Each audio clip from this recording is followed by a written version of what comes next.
Hello everyone, in this video I am going to show you how to create zoom effect in CapCut PC. So there are several options you can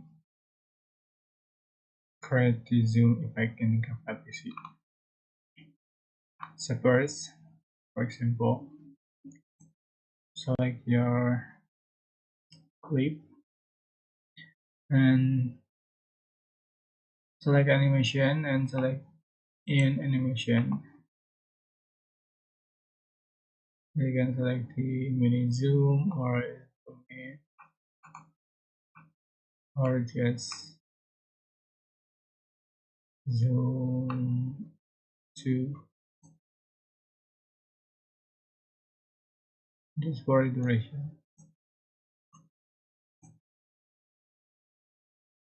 like that, or yeah, or you can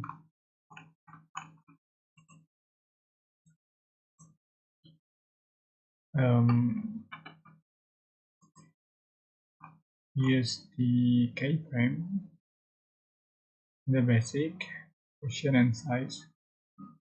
Click on the keyframe and swipe to the right on the end frame. You can resize just for scale. So you can see for the final result. That's it.